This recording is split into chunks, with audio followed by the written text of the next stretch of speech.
সাবেক জনপ্রশাসন মন্ত্রী ফরহাদ হোসেনকে গ্রেফতার করেছে র্যাব। নেওয়া হয়েছে ডিবি কার্যালয়ে, আজ তোলা হতে পারে আদালতে।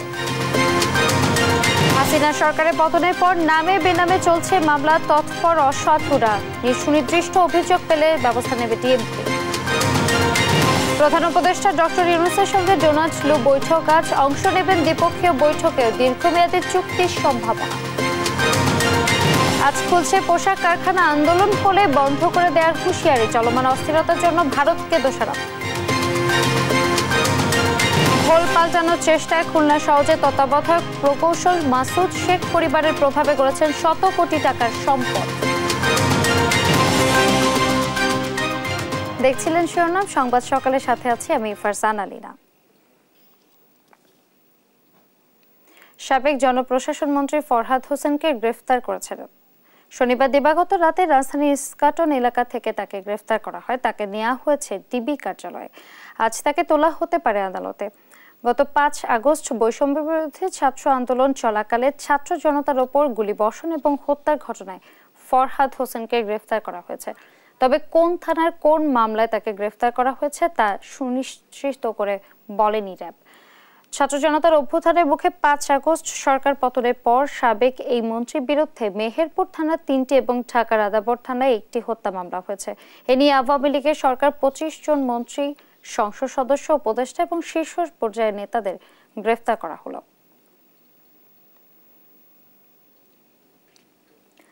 মামলার অজ্ঞাতনামা আসামি, এর সঙ্গে জুড়ে আছে ভয় আর আতঙ্ক। শেখ হাসিনার সরকার পতনের পর লক্ষাধিক মানুষকে নামে বেনামে করা হয়েছে মামলার আসামি। মামলা বিতর্কিত করতে এবং ব্যক্তি স্বার্থে কিছু অসাধু ব্যক্তি এটি ব্যবহার করছে বলে জানান আইনজীবীরা। তবে সুনির্দিষ্ট অভিযোগ পেলে ব্যবস্থা নেওয়ার আশ্বাস দিয়েছে ডিএমপি। সাইদুল ইসলামের ক্যামেরায় সাবরিনা মজুমদারের বিশেষ রিপোর্ট। ছাত্র জনতা আন্দোলনে 5 আগস্ট হাসিনা সরকার পতনের পর থানা কিংবা আদালতে জমা পড়েছে পাহাড় সম মামলা। হাজারো মামলার মধ্যে আসামি করা হয়েছে অজ্ঞাতনামা লক্ষাধিক মানুষকে। এসব মামলায় দেশ জুড়ে আতঙ্ক সৃষ্টি হয়েছে। মাথায় মামলার বোঝা নিয়ে অনেকেই এখন ঘর ছাড়া। চলমান পরিস্থিতির সুযোগ নিয়ে টাকা কামানোর জন্য জুলাই গণহত্যার মামলাগুলোকে রীতিমতো হাতিয়ার হিসেবে ব্যবহার করছেন এক শ্রেণীর অসাধু ব্যক্তি। এমনই অভিযোগ সুপ্রিম কোর্টের এই বিজ্ঞ আইনজীবীর। নামের এক ধরনের একটা বাণিজ্য শুরু হয়েছে, যে নাম সরবরাহ করে একটা শ্রেণী উদ্দেশ্যমূলকভাবে তাদের টাকা ইনকাম করার এক ধরনের টেন্ডেন্সি আমরা দেখতে পাচ্ছি। এগুলোকে প্রতিহত করাটা খুব জরুরি। থানার সামনে আগেও দালাল বসে থাকতো, এখনও নানান ধরনের নাম বাণিজ্যের জন্যই দালাল বসে থাকছে। তারা দেখলেই বুঝতে পারে যে হয়তো কোনো না কোনো কারণে মামলা করতে আসছে, কিংবা নিজেরা গিয়ে অ্যাপ্রোচ করছে যে আপনার এখানে কি জুলাই হত্যাকাণ্ডের জন্য মামলা করতে এসছেন কিনা, সেক্ষেত্রে আমি কিছু নাম আপনাকে দিতে পারবো, এত টাকা লাগবে, এই লাগবে। এখন যিনি আসছেন তিনি তো হেল্পলেস, তিনি তো একটা নামও জানেন না অনেক ক্ষেত্রে হয়তো। তবে এমন অভিযোগের বিষয়ে এখনো জানা নেই বলে দেশ টিভিকে জানান ডিএমপির উপপুলিশ কমিশনার। বলেন, সুনির্দিষ্ট অভিযোগ পেলে নেওয়া হবে ব্যবস্থা। মূলত মামলার যে বাদী যেভাবে আমাদের কাছে অভিযোগটা দেয়, আমরা এখানে ইন্টারফেয়ার করার সুযোগ খুবই কম। আপনি যে বিষয়টা অবতারণা করেছেন, এরকম যদি সুস্পষ্ট কোনো অভিযোগ আমাদের কাছে আসে, অবশ্যই আমরা আইনানুগ ব্যবস্থা নেব। এদিকে মামলায় অজ্ঞাতনামা আসামি থাকাতে বিচার ব্যবস্থা প্রশ্নবিদ্ধ ও ন্যায় বিচার নিশ্চিতের শঙ্কা তৈরি হবে বলে মনে করেন এই জ্যেষ্ঠ আইনজীবী। একজনকে ফলসলি ইমপ্লিকেট করা, যদি তার কোনো হদিসই পাওয়া না যায়, সেগুলো আমার মনে হয় যে মূল জায়গা থেকে বিচ্যুতি হয়ে যাচ্ছে এবং সেখানে বিচারটা কিন্তু প্রশ্নবিদ্ধ হয়ে যাবে এবং বিচারটা আলটিমেটলি ন্যায় বিচারটা পাবে না। আর যদি মানে এমনি শত্রুতা উদ্ধারের জন্য দিয়ে দেয় সেটা ভিন্ন কথা, কিন্তু অ্যাকচুয়ালি জাস্টিস পেতে হলে, মামলা প্রমাণ করতে হলে আপনাকে ওই স্পেসিফিক হতে হবে সবকিছু। ঢালাওভাবে আসামি করা হলে বেশিরভাগ মামলা টিকবে না বলেও মনে করেন অ্যাডভোকেট SM শাহজাহান। সাবরিনা মজুমদার, দেশ টিভি, ঢাকা। বিএনপির রাজনীতিতে জড়িত থাকায় 2010 সালে ময়মনসিংহের মুক্তাগাছায় ডান হাতের কবজি কেটে নেওয়া হয় লুৎফর রহমান নামের এক ব্যক্তির। 2018 সালে আওয়ামী লীগের করা নাশকতার মামলায় বেশ কয়েক মাস খাটেন জেলও। অভিযোগ উঠেছে, স্বৈরাচার শেখ হাসিনা দেশত্যাগের পর দলীয় এক নেতার আক্রোশের শিকার হয়েছেন সেই লুৎফর। এ নিয়ে দলের ভেতরে বাহিরে চলছে সমালোচনার ঝড়। সহকর্মী ইলিয়াস আহমেদের রিপোর্ট, জানাচ্ছেন আপন অপু। ময়মনসিংহের মুক্তাগাছার ঘোগা ইউনিয়নের ৯ নম্বর ওয়ার্ডের টানা ৩ বারের মেম্বার লুৎফর রহমান। বিএনপি করায় ২০১০ সালে তার হাতের কবজি কেটে দেয় একই ওয়ার্ড আওয়ামী লীগের সভাপতি আবু বক্কর সিদ্দিক দুলাল। করা হয় মামলা দিয়ে হয়রানি। অভিযোগ উঠেছে সম্প্রতি রাজনৈতিক পট পরিবর্তনের পর উপজেলা বিএনপির সিনিয়র যুগ্ম আহ্বায়ক কামরুজ্জামান লেবুর আক্রোশের মুখে লুৎফর। নাশকতার মামলায় আওয়ামী লীগ নেতাদের সঙ্গে তাকেও আসামি করায় পালিয়ে বেড়াতে হচ্ছে ঘরবাড়ি ছেড়ে। যখন আওয়ামী লীগের আমল ছিল আমি হাত হারাইলাম, বিএনপি সাপোর্ট করে দিকে বিএনপির দল করে দিকে হাত হারাইলাম। এখন দেশের এত কিছু পরিবর্তন আমাদের সামনে সুসময় আসতেছে, সেই সময়ও আমি বাড়িতে থাকতে পারতেছি না। আমার নামে আবার আমাকে আওয়ামী লীগ বানিয়ে আমার নামে মামলা দেওয়া হইল। এটা তো অবশ্যই দুঃখজনক, কারণ বিএনপি কইরা যদি বিএনপি কইরা আওয়ামী লীগের সময় মামলা খাইছে, বিএনপি আবার বিএনপি তারা মামলা করে, তো এটা একটা দুঃখজনক। বিএনপি সরকার আসলে সময় তার হাত কাটছে, এখন আবার বিএনপির মামলাও আছে। বিএনপির মামলা থেকে আবার আওয়ামী লীগ হয়েছে, তখন আবার আওয়ামী লীগের মামলা করছে। শুধু লুৎফর নয়, কামরুজ্জামান লেবুর আক্রোশের শিকার হয়ে মামলায় আসামি হয়েছেন বিএনপি কর্মী বুলবুল ও মুন্নাফ। তারাও এখন ঘরবাড়ি ছাড়া। 2016 সালে ইউনিয়ন পরিষদ নির্বাচনে একজন মেম্বার নির্বাচিত হয়েছিলাম। তারপরে আমি ওই সময় কামরুজ্জামান লেবু সাহেব চেয়ারম্যান ছিলেন, ওনার সাথে আমি মেম্বারি করেছি। আমি তার ফেভারে বা তার পক্ষে ইউনিয়ন পরিষদ নির্বাচন করি নাই বিদায় রাগ বা জিদের বশবর্তী হয়ে উনি আমার অনেক ক্ষতি করার চেষ্টা করতেছে। নাশকতার মামলায় বিএনপির নেতা কর্মীদের আসামি করাকে দুঃখজনক বলছেন সিনিয়র নেতারা। আর কামরুজ্জামান লেবুর দাবি, তারা বিএনপি নয়, আওয়ামী লীগের রাজনীতিতে জড়িত। লেবু চেয়ারম্যান যেই হোক, দলের যত বড় নেতাই হোক, জননেতা, দেশ নেতা, ভবিষ্যৎ রাষ্ট্রনায়ক তারেক রহমানের সুস্পষ্ট নির্দেশনা আছে যে চোর বিদায় করে ডাকাত আনা যাবে না। আমাদের এই দ্বিতীয় স্বাধীনতা, এটা অনেক রক্তের বিনিময়ে অর্জিত। দীর্ঘদিন আওয়ামী লীগ করে, মুন্নাফরাও আওয়ামী লীগ, যুবলীগের সাথে একবার ছবি সহ সবই আছে। যুবলীগের সাথে এলাকায় মহড়া নানা নিয়ে আছে। যে জাকারিয়া হারুন যেটা বলছে, এটা তো ভালো একটা না, সে তো অনেক মামলায় জড়িত, চিটারি বাটপারি অনেক কিছু। নাশকতার অভিযোগে গেল 30 আগস্ট মুক্তাগাছা থানায় সাবেক সংস্কৃতি প্রতিমন্ত্রী KM খালিদ সহ 92 জনের নাম উল্লেখ করে অজ্ঞাত আরও 14 থেকে 1500 জনকে আসামি করে মামলা করেন 6 নম্বর ওয়ার্ড বিএনপির সাধারণ সম্পাদক তরিকুল ইসলাম। নিউজ ডেস্ক, দেশ টিভি। প্রধান উপদেষ্টা ডক্টর মোহাম্মদ ইউনূসের সঙ্গে বৈঠকে বসবেন যুক্তরাষ্ট্রের দক্ষিণ ও মধ্য এশিয়া বিষয়ক সহকারী পররাষ্ট্রমন্ত্রী ডোনাল্ড লু। সকাল 10:30টায় রাষ্ট্রীয় অতিথি ভবন যমুনায় এই বৈঠক হওয়ার কথা রয়েছে। এর আগে দ্বিপক্ষীয় বৈঠক হওয়ার কথা আছে। বৈঠকে গুরুত্ব পাবে দ্বিপক্ষীয় অর্থনৈতিক সহযোগিতা, সংকট উত্তরণে করণীয় নিয়েও আলোচনা করা হবে। হতে পারে দীর্ঘমেয়াদী চুক্তিও। শনিবার বিকেলে হযরত শাহজালাল আন্তর্জাতিক বিমানবন্দরে পৌঁছান ডোনাল্ড লু। অন্তর্বর্তী সরকার দায়িত্ব নেওয়ার পর এটাই তার প্রথম সফর। এর আগে সকালে মার্কিন ট্রেজার ডেপুটি আন্ডার সেক্রেটারি ব্রেন্ট নেইমারের নেতৃত্বে যুক্তরাষ্ট্রের উচ্চ পর্যায়ের 5 সদস্যের একটি প্রতিনিধি দল ঢাকায় পৌঁছায়।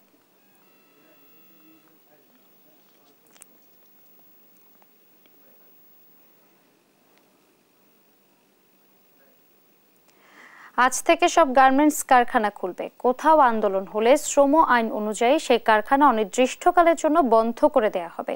শনিবার বিজিএমইএ ভবনে চলমান পরিস্থিতি নিয়ে শিল্প মালিক শ্রমিকদের সঙ্গে বৈঠক করেন সরকারের 3 উপদেষ্টা। চলমান অস্থিরতায় ভারতের হাত রয়েছে জানিয়ে শিল্প রক্ষায় শ্রমিকদের কাজে ফেরার আহ্বান জানান উপদেষ্টারা। আরও জানাচ্ছেন শিউলি রায়। অন্তর্বর্তীকালীন সরকার দায়িত্ব নেবার পর থেকে বিভিন্ন দাবিতে উত্তাল সাভার, আশুলিয়া ও গাজীপুরের শিল্প এলাকা। গার্মেন্টস শ্রমিকদের আন্দোলনে ব্যাঘাত হচ্ছে উৎপাদন। দফায় দফায় বৈঠক আর সেনাবাহিনী মোতায়েন করেও বন্ধ করা যায়নি নাশকতা। এমন পরিস্থিতিতে পোশাক কারখানা খোলা নিয়ে বিজিএমইএ, বিকেএমইএ সহ শ্রমিক প্রতিনিধিদের সঙ্গে বৈঠকে বসেন 3 উপদেষ্টা। দীর্ঘ আলোচনায় সিদ্ধান্ত হয় রোববার থেকে সব কারখানা খুলবে। আন্দোলন হলে শ্রম আইন অনুযায়ী কাজ নাই, মজুরি নাই ভিত্তিতে কারখানা অনির্দিষ্টকালের জন্য বন্ধ থাকবে। যদি এভাবেই চলে তাহলে তাদেরকে টেরর অ্যাক্ট ছাড়া দ্বিতীয় রাস্তা নাই। সো আমি উপদেষ্টা মহোদয়ের কাছে রিকোয়েস্ট করব, এই একটা অ্যাসুরেন্স গ্যারান্টি দরকার। একটা কমিটি হয়েছে, কমিটি তার কাজ করবে, সেই সময় পর্যন্ত যেন কোনো ফ্যাক্টরি কোনো বন্ধ না করতে হয়। আর যদি এভাবে আসে ঢোকে তাহলে আমাদের মালিকদের সবার দাবি 13 রাখে, তাহলে আমরা ফ্যাক্টরি বন্ধ করে দেব। চলমান অস্থিরতার জন্য ভারতের ইন্ধন দেখেছেন শ্রম উপদেষ্টা আসিফ মাহমুদ সজীব ভুইয়া। শ্রমিকদের সমস্যা সমাধানের সেল গঠন করা হয়েছে জানিয়ে সবাইকে কাজে ফেরার আহ্বান জানান তিনি। শ্রমিক, মালিক, সরকার, আরও যত পক্ষ আছে সবার একটা সিনক্রোনাইজেশনের মধ্য দিয়ে আমরা এই সমস্যাগুলোকে অ্যাড্রেস করব এবং সামনের দিকে এগিয়ে যেতে পারবো। সংঘাত হলে তৃতীয় শক্তি লাভবান হবে জানিয়ে শিল্প উপদেষ্টা বলেন, বেতন ভাতা পরিশোধ সহ যৌক্তিক দাবি পূরণে কাজ করছে সরকার। সংঘাতময় অবস্থায় কিন্তু যারা অন্য শক্তি, তৃতীয় শক্তি পত্রিকায় আসছে তাদের লাভ হবে। যৌথ বাহিনী কারখানা নিরাপত্তা নিশ্চিত করবে বলে আশ্বস্ত করেন সেনাবাহিনীর নবম পদাতিক ডিভিশনে জিওসি মেজর জেনারেল মঈন খান। যত ধরনের সহায়তা দরকার সেনাবাহিনীর পক্ষ থেকে সেটা দেয়া হবে এবং যতদিন সরকার চাবে আমাদের যত কষ্টই হোক আমরা এই গ্রাউন্ডে থাকব এবং আমরা এই আমাদের কাজ করে যাব। শিউলি রায়, দেশ টিভি, ঢাকা। দেশ স্বৈরাচারের কবল থেকে স্বাধীন হলেও ষড়যন্ত্র এখনো চলছে বলে উল্লেখ করে ইস্পাত দীর্ঘ ঐক্য ধরে রাখার আহ্বান জানিয়েছেন বিএনপির মহাসচিব মির্জা ফখরুল ইসলাম আলমগীর। অন্তর্বর্তী সরকারের কাছে গণতান্ত্রিক আন্দোলনে ক্ষতিগ্রস্তদের ক্ষতিপূরণ ও ভাতার ব্যবস্থা করার দাবিও জানান তিনি। ইয়াজ মাহমুদকে সঙ্গে নিয়ে সাইফুল রিপনের প্রতিবেদন। জুলাই আগস্টের ছাত্র জনতার অভ্যুত্থান সহ বিগত 16 বছরের গণতান্ত্রিক আন্দোলনের নিহতদের স্মরণে কেন্দ্রীয় শহীদ মিনারে স্মরণ সভার আয়োজন করে বিএনপি। বৃষ্টি উপেক্ষা করে এতে অংশ নেয় দলের নেতাকর্মী সহ নিহতদের স্বজন ও আহতরা। এই সভাটি শহীদ স্মরণে 1 মিনিটের নীরবতা আর জাতীয় সঙ্গীতের মধ্য দিয়ে শুরু সভার আনুষ্ঠানিকতা।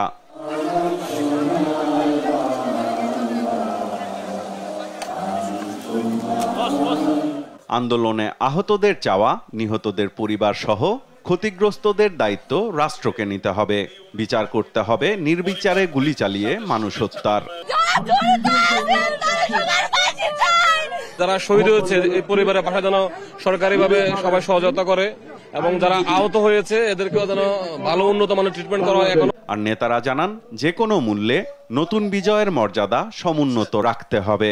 রক্ত দিয়ে যারা আজকে এই নতুন স্বাধীনতা আনলো আমরা যেন রাষ্ট্রীয়ভাবে স্বীকৃতি দেই। স্বাধীন বাংলাদেশে আমরা চাই যে বাংলাদেশে যাতে আর কোনো স্বৈরাচারের জন্ম না হয়। সকল ষড়যন্ত্রকে উপেক্ষা করে, সকল অত্যাচার নির্যাতনের কাছে মাথা নত না করেই আমরা আমাদের কাঙ্ক্ষিত লক্ষ্যে পৌঁছার চেষ্টা করব ইনশাআল্লাহ। স্মরণ সভায় সংহতি জানাতে আসা নেতারা বলেন, প্রতিশোধ নয়, ন্যায় বিচার প্রতিষ্ঠার জন্য হলেও গণহত্যার বিচার করতে হবে। 16 বছরের হত্যাযজ্ঞে যদি বিচার করতে না পারি, গণ অভ্যুত্থানের যে বিজয়, সেই বিজয়কে কোনোভাবেই আমরা ধরে রাখতে পারবো না। আন্দোলনে হতাহতদের সহায়তা এবং হয়রানিমূলক মামলা প্রত্যাহারের আহ্বান জানান বিএনপি মহাসচিব মির্জা ফখরুল ইসলাম আলমগীর। আমি অনুরোধ করব এই ইন্টারিম গভর্নমেন্টের কাছে যে আজকে আমার যে সমস্ত ভাইরা পঙ্গু হয়েছেন, আজকে যারা নিহত হয়েছেন এই 16 বছর ধরে এবং বর্তমানে এই আন্দোলনে, তাদের সকলকে রাষ্ট্রের তরফ থেকে তাদের ক্ষতিপূরণ দিতে হবে এবং তাদেরকে ভাতা দিতে হবে, প্রদান করতে হবে। বন্ধু বলেন, দেশ নতুন করে স্বাধীন হলেও চক্রান্তের ফাঁদ সম্পর্কে সতর্ক থাকতে হবে সবাইকে। হয়তো স্বাধীন হয়েছি, এটা এখনো চতুর্দিকে নাগিনীরা ছড়াইছে নিঃশ্বাস। সেই তাদের চক্রান্ত তারা বিভিন্নভাবে ছড়াচ্ছে এবং আমাদেরকে বিভক্ত করবার চেষ্টা করছে। আজকে আমাদের যেটা প্রয়োজন সবচেয়ে বেশি, তা হচ্ছে আমাদেরকে ইস্পাতের ঐক্য, যে ঐক্য নিয়ে আমরা দীর্ঘ 16 বছর লড়াই করেছি, সেই ঐক্যকে অটুট রাখা। হায়নারা এখনো আক্রমণের জন্য লুকিয়ে আছে উল্লেখ করে ঐক্যবদ্ধভাবে প্রতিরোধের আহ্বানও জানান মির্জা ফখরুল ইসলাম আলমগীর। আমাদের প্রতিহত করতে হবে। সাইফুল রিপন, দেশ টিভি, ঢাকা। এদিকে বৈরী আবহাওয়ার কারণে নয়াপল্টনে আন্তর্জাতিক গণতান্ত্রিক দিবস উপলক্ষে আয়োজিত আজকের সমাবেশ স্থগিত করেছে বিএনপি। এমনটাই জানিয়েছেন স্থায়ী কমিটির সদস্য ডক্টর AZM জাহিদ হোসেন। রাতে রাজধানীর গুলশানে বিএনপি চেয়ারপারসনের রাজনৈতিক কার্যালয়ে এক জরুরি সংবাদ সম্মেলনে এ কথা জানান তিনি। বলেন, আগামী 17 সেপ্টেম্বর বিকেল 3টায় নয়াপল্টনে এই সমাবেশ হবে। তবে অন্যান্য বিভাগীয় শহরগুলোতে আজ ঘোষণা অনুযায়ী শোভাযাত্রা হবে বলে জানান বিএনপি নেতা।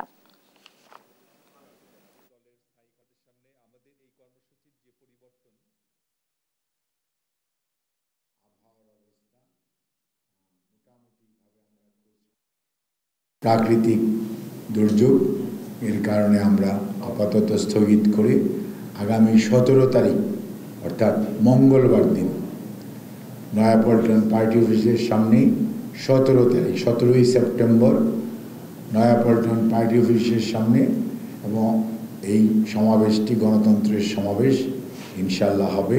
আগামীকালকে বিভাগীয় শহর সমূহে আমাদের গণতন্ত্রের র্যালি আছে, যেখানে দলের সিনিয়র নেতৃবৃন্দ গণতন্ত্রের র্যালির নেতৃত্ব দিবেন।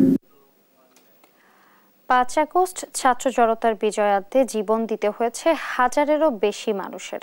যাদের রক্তের উপর দিয়ে অর্জিত এই বিজয়, তাদেরই একজন কদমতলী থানার মোহাম্মদবাগের বাসিন্দা রিফাত। পরিবারের আদরের ছেলেকে হারিয়ে যেন নির্বাক রিফাতের মা বাবা। ছেলে হারানোর শোক এখনো কাটিয়ে উঠতে পারেনি পরিবারটি। তবে রিফাতকে যারা হত্যা করেছে তাদের বিচার চেয়েছে পরিবারটি। মাজহারুল ইসলামের রিপোর্ট, ছবি তুলেছেন সনি বর্মন। পুলিশের গুলিতে নিহত রিফাতের কবরের পাশে এভাবে কাঁদছেন বাবা আওলাদ হোসেন। 5 আগস্ট অন্য অনেকের মতোই স্বৈরাচার বিরোধী আন্দোলনে অংশ নিয়েছিলেন রিফাত। সেদিন বাকিরা ফিরলেও রিফাত ফিরেছেন লাশ হয়ে। ছোট ছেলেকে হারিয়ে পাগল প্রায় মা বিউটি আক্তার। ছেলের রেখে যাওয়া স্মৃতিগুলো দেখাতে গিয়ে কান্নায় ভেঙে পড়েন তিনি। জানান, একজন মা জানে ছেলে হারানোর বেদনা কতটা নির্মম। তবে ছেলে দেশের জন্য জীবন দিয়েছেন এটা ভেবেই নিজেকে সান্ত্বনা দেন। কি করবো, সারা জীবন দেখবো এটার ভিতরে আমি খুঁজে পাবো। আমার ছেলের কারণে যদি আল্লাহ তাআলা কি করে, এই দেশে যত মানুষ আছে সবার আল্লাহ শান্তি দিয়া দেখ। বন্ধুতুল্য ভাইকে হারিয়ে বাকরুদ্ধ একমাত্র বোন সানিয়া। ভাইয়ের স্মৃতির কথাগুলো বলতে গিয়ে বারবার মূর্ছা যাচ্ছিলেন তিনি। আর ছবি দেখি বা কিছু করি আমার মানতে পারি না। আমার মনে কি ওই যে জায়গায় শুয়ে যায় আমার ওর কাছে জায়গা আমি নিতে পারি না, এখনো মানতে পারি না যে আমি নাই। সেদিন রিফাতের সাথে আন্দোলনে গিয়েছিলেন তার বন্ধুরাও। তারা ফিরলেও মায়ের কুলে ফিরেনি বন্ধু রিফাত। দেশ টিভির সামনে তুলে ধরেন যাত্রাবাড়িতে ঘটে যাওয়া সেদিনের নির্মমতার কথা। যাত্রাবাড়ি থানা পুলিশ আপনার থানায় চলে গেছেন, ওনারা আর কি পিছনে অগ্রসর হয়েছেন। তো তখন আমরা একবার সামনে চলে গেছি, হঠাৎ করে তারা ফায়ারিং শুরু করে দেয়। ওরা সরাসরি AK-47 দিয়ে ফায়ারিং শুরু করছে। বাবার কাঁধে ছেলের লাশ কতটা ভারী সেটা হয়তো বাবাই উপলব্ধি করতে পারেন। জানান, ছেলে হারানোর এক বুক কষ্ট নিয়েই চলতে হবে তাকে বাকি জীবন। ছেলে রিফাতের মতো যাদের রক্তের বিনিময়ে যে বিজয় অর্জিত হয়েছে তা যেন বিপন্ন না হয়, সেটাই প্রত্যাশা তার। এই দেশের জন্য শহীদ হয়েছে মানুষ, একটা জিম্মি ছিল যারা নিয়ে এই দেশে কথা বলতে পারতো না, এই দেশের জন্য শহীদ হয়েছে। তাদের জন্য একটু রাষ্ট্রীয়ভাবে একটা যেন মর্যাদা দেয়। বুকের ধন হারানো বাবা মার প্রত্যাশা দ্রুতই শাস্তির আওতায় আনা হোক হত্যাকারীদের। রিফাদের মতো যাদের আত্মত্যাগের বিনিময়ে এসেছে 5 আগস্টের ঐতিহাসিক ছাত্র জনতার বিজয়, রাষ্ট্র তাদেরকে যথাযথ সম্মানের সাথে মনে রাখুক, এমনটাই প্রত্যাশা পরিবারগুলোর। মাজহারুল ইসলাম, দেশ টিভি, ঢাকা। গাজীপুরের কালীগঞ্জে দাঁড়িয়ে থাকা কাভার্ড ভ্যানে সিএনজি চালিত অটোরিকশার ধাক্কায় 5 যাত্রী নিহত হয়েছেন। রাত 11টার দিকে কালীগঞ্জ টঙ্গী ঘোড়াশাল বাইপাস সড়কের মূলগাঁও মাদ্রাসা সংলগ্ন এলাকায় এই সড়ক দুর্ঘটনা ঘটে। খবর পেয়ে রাত 11টার দিকে ঘটনাস্থলে পৌঁছে এক নারী সহ 4 জনের মরদেহ উদ্ধার করে ফায়ার সার্ভিস। এ ঘটনায় স্থানীয়রা হাসপাতালে নেয়ার পর এক শিশুর মৃত্যু হয়েছে। স্থানীয় সূত্রে জানা যায়, কালীগঞ্জ টঙ্গী ঘোড়াশাল বাইপাস সড়কের মূলগাঁও মাদ্রাসা সংলগ্ন এলাকায় রাত 11:15টার দিকে দাঁড়িয়ে থাকা একটি কাভার্ড ভ্যানে দ্রুতগতির একটি সিএনজি চালিত অটোরিকশা ধাক্কা দেয়। পরে গুরুতর আহত অবস্থায় 4 বছরের এক ছেলে শিশুকে এবং সিএনজি চালককে উদ্ধার করে কালীগঞ্জ উপজেলা স্বাস্থ্য কমপ্লেক্সে নিয়ে যান স্থানীয়রা। পরে কর্তব্যরত চিকিৎসক ওই শিশুকে মৃত ঘোষণা করেন। এছাড়া প্রাথমিক চিকিৎসা দিয়ে গুরুতর আহত অবস্থায় সিএনজি চালককে ঢাকায় পাঠানো হয়েছে।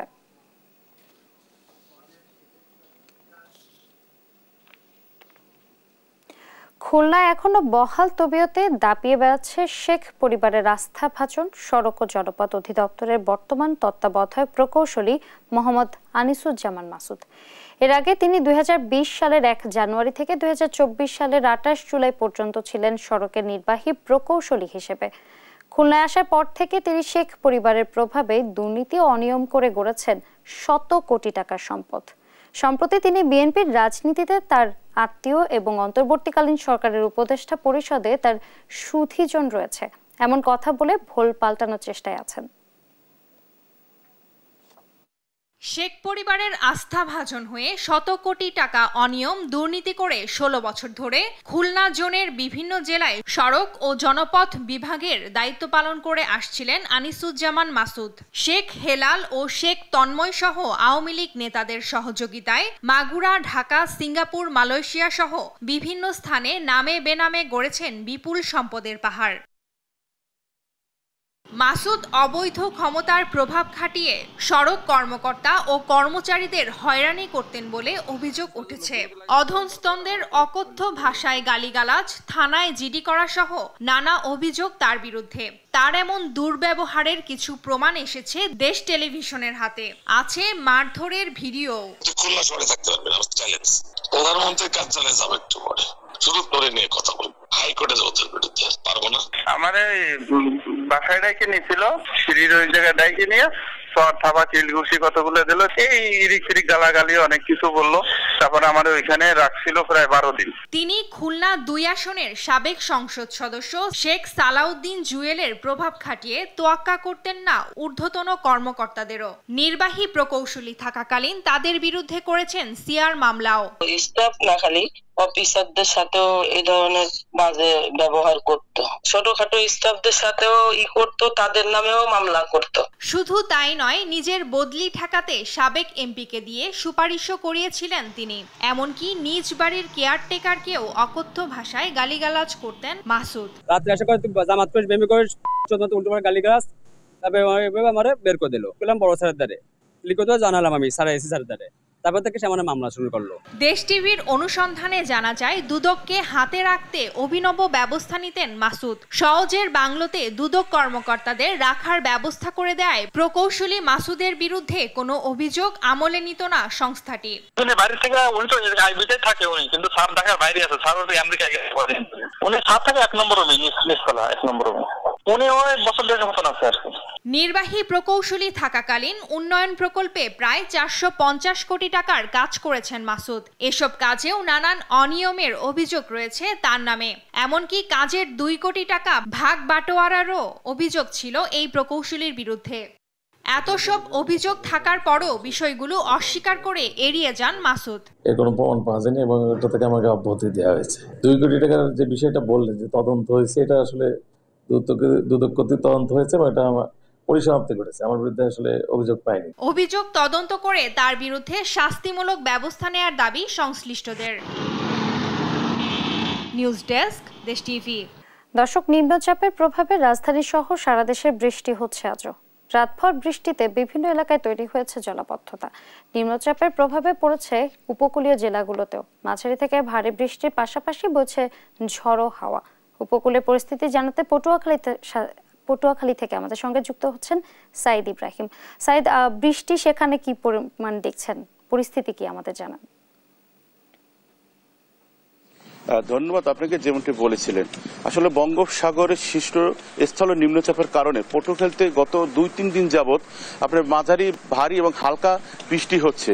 আমি যদি একটু দেখাই তাহলে দেখবেন যে এখনো কিন্তু বৃষ্টি অনবরত পড়তেছে এবং তার সাথে সাথে আপনার যে পায়রা সমুদ্র বন্দর, সেখানে স্থানীয় ৩ নম্বর সতর্ক সংকেত এবং নৌ বন্দরকে ২ নম্বর সতর্ক সংকেত দেখিয়ে যেতে বলা হয়েছে। গতকাল শনিবার সকাল ৬টা থেকে আজ সকাল ৬টা পর্যন্ত ১৪১.৬ মিলিমিটার বৃষ্টিপাত রেকর্ড করা হয়েছে এবং আপনার গত ২৪ ঘন্টা মোট বৃষ্টিপাত রেকর্ড করা হয়েছে ২২৩ মিলিমিটার বৃষ্টিপাত। এই বৃষ্টিপাতের জন্য আসলে চরাঞ্চল সহ নিম্নাঞ্চলের জলবদ্ধতা দেখা দিয়েছে। ব্যাহত হচ্ছে স্বাভাবিক জীবনযাত্রা। অতিমাত্রায় বৃষ্টির কারণে আপনার তলিয়ে গেছে সদ্য এই যে রোপা আমনের মাঠ, ক্ষতির সম্মুখীন সবজি বাগান ও মাঠ। এতে দুশ্চিন্তে পড়েছে আপনার চাষিরা, বিবেকে পড়েছে নিম্ন আয়ের খেটে খাওয়া মানুষ। এদিকে গভীর স্থল নিম্নচাপের নিম্নচাপের কারণে উত্তাল রয়েছে কুয়াকাটা সংলগ্ন বঙ্গোপসাগর। স্বাভাবিকের চেয়ে নদ নদীর পানির উচ্চতা এবং বাতাসের তীব্রতা অনেকটা বেড়েছে। উপকূলীয় এলাকা দিয়ে ঝড়ো হওয়া বয়ে যাওয়ার সংখ্যায় পটুয়াখালী, পায়রা সহ সব সমুদ্র বন্দরকে 3 নম্বর স্থানীয় সতর্ক সংকেত দেখিয়ে যেতে বলা হয়েছে। আপনাকে আরেকটু জানিয়ে রাখি, এই বৈরী আবহাওয়ায় গভীর সমুদ্রে মাছ শিকারে যেতে না পারা এবং আশানুরূপ ইলিশের দেখা না পাওয়ায় বিপাকে পড়েছেন কুয়াকাটার উপকূলীয় এলাকায় মৎস্য বন্দর আলিপুর, মহিপুরের জেলেরা। বৈরী আবহাওয়ার কারণে লোকসানের মুখে সামুদ্রিক মাছ আহরণের সাথে জড়িত এসব জেলেরা তাই এই গভীর সাগরে অবস্থানরত সকল মাছ ধরার নৌকা ও ট্রলারগুলোকে পরবর্তী নির্দেশ না দেওয়া পর্যন্ত আশ্রয় থাকতে বলা হয়েছে।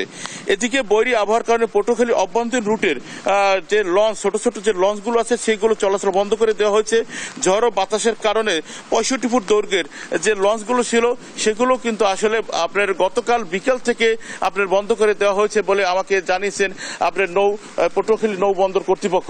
এছাড়া এখনো কিন্তু আপনার কিন্তু বৃষ্টি অনবরত পড়তেছে। এতে কিন্তু আসলে যে সবজি, যারা মৌসুমী সবজি চাষি আছে তারাও কিন্তু একটি সমস্যার ভিতরে আছেন। এবং আমি কথা বলেছি কৃষি অফিসারের সাথে, তিনি বলেছেন আসলে এরকম বৃষ্টি অব্যাহত থাকলে খাদ্যের উপর একটি বড় সংকট দেখা দেবে। এই ছিল পটুয়াখালী বৈরী আবহাওয়া নিয়ে আমার কাছে এখনকার মতো সর্বশেষ। আমরা ফিরে যাব স্টুডিওতে নেন্সির কাছে। সাইদ, আপনাকে ধন্যবাদ। এই ছিল এখনকার সংবাদ। সকালে পরের বুলেটিন দেখার আমন্ত্রণ রইল। এছাড়া দেশ টিভির সর্বশেষ সব খবর পেতে ভিজিট করুন www.desh.tv। ফেসবুকে আমাদের সঙ্গে যুক্ত থাকুন দেশ টিভি অথবা দেশ টেলিভিশন পেজে। সর্বশেষ সব ভিডিও পেতে ইউটিউবে আমাদের হ্যান্ডেল @দেশ টেলিভিশন অথবা @দেশ টিভি নিউজ লিখে সার্চ করুন। ধন্যবাদ।